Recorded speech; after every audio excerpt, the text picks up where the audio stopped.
Kjo është thjesht perspektiva ime, mënyra se unë e shoh gjithë situatë. Ndërkohë, debatet në KLP janë debate mendoj normale midis kolegëve, profesionistëve.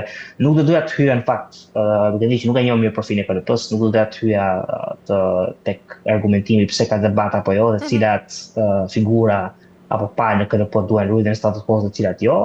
Gara për shef të SPAK-ut është një garë shumë e rëndësishme, që në fakt ne mund ta krahasonim me garën për kryeminist apo garën për president. Është një garë shumë e rëndësishme si institucion.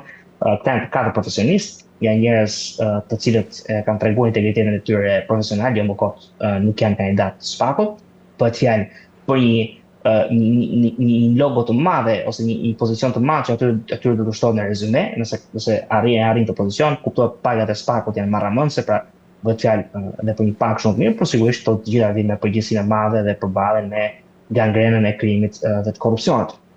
Kështu që në këtë sens mendoj që këto debate janë thjesht produkt i tensioneve normale që lindin kur ka gara të këtij lloji. Mirë, Ruel, dje kemi tjetër insert dhe më pas rikthehemi për diskutuar. Shqipëria po përballet me një val të rritjes së dhunës dhe atentateve ku ngjarjet e fundit kanë tërhequr vëmendjen e publikut dhe institucioneve. Sipas të dhënave zyrtare, gjatë vitit 2025 janë regjistruar rreth 35 vrasje, nga të cilat disa konsiderohen atentate të organizuara.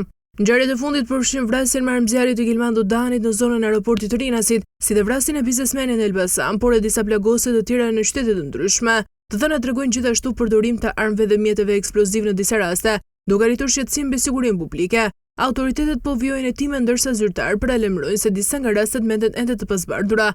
Ekspertët nënvizojnë se ngjarjet lidhen kryesisht me përplasje të grupeve kriminale dhe konflikte për përfitime ilegale. Mirë, Ruel, sa i përket këtij inserti që sapo dëgjuam, si duhet të reagojë shteti, por ndërkaq edhe forcat e rendit ndaj gjithë këtyre shifrave dhe trazirave që po ndodhin tashmë në vendin tonë, nëse do të forcohen të gjitha kontrollet, hetimet, mbrojtja e sistemeve të drejtësisë edhe ambientet publike pra mbas gjithë këtyre zhvillimeve të fundit? Mendoj Kristela që e para njerë duhet niset me diagnozën. Diagnoza është që situata e rendit muajt e fundit, së mos mazjeve të imet majt, ka ardhur në degradime sipër.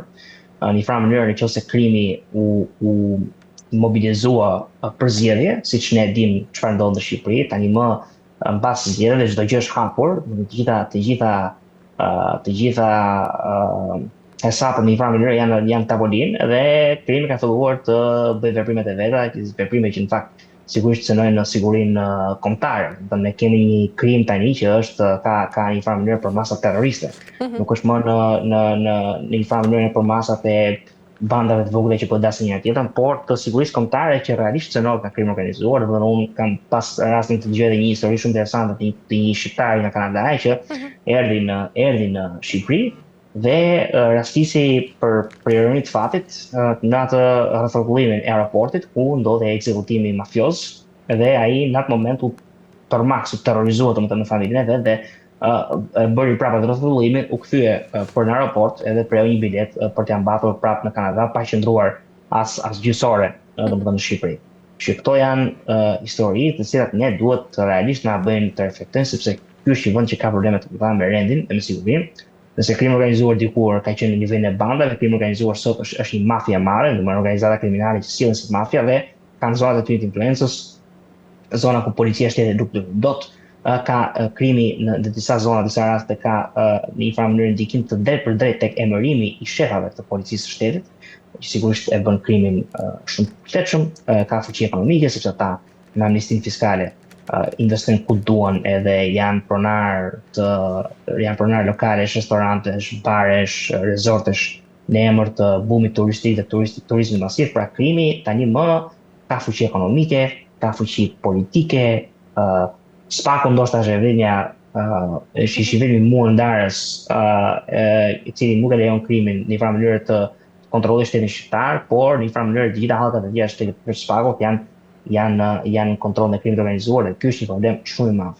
Nëse mua më pyet për zgjidhjen ndaj këtij problemi, sigurisht që në Shqipëri duhet një regjim si ai në ai Bukele, ai Bukele në El Salvador, çfarë bëri ai, monizori ushtrinë në rrugë edhe tha ne bandat organizata kriminale do të lëmë ushtri sepse policia është shumë e korruptuar, nuk i lufton dot. Dhe ai ka burgos gjithë në popullsisë. Andaj edhe është në fakt shumë e rëndë ta thosh për Shqipërinë, por këtu nuk ka si zgjidhje tjetër sepse këto këto zgjidhjet alla liberale me një polici që me dhe mekësh e pavarur, por që është komplet e kontrolluar nga krimi dhe që bën ca aksione sa për të thënë që po I bëjmë, por në fakt të gjitha kulisat luajn brapa skenës. Sigurisht që nuk ka funksionuar, konsideron sigurinë kombëtare të Shqipërisë dhe është një zgjidhje që vetëm zgjidhje në thojza që vetëm ka fuqizuar krimin organizuar. Mbas dy atentateve Ruel që ndodhën njëra mbas tjetrës, si ishte ajo e Rinasit, por edhe ajo e Elbasanit që ndodhi para një dite në Mosgaboj, a mendon se tashmë është aftë një grua, pra ashtu siç është ministrja Albana Kociu, të drejtojë Ministrinë e Brendshme? Jo, nuk është aftë.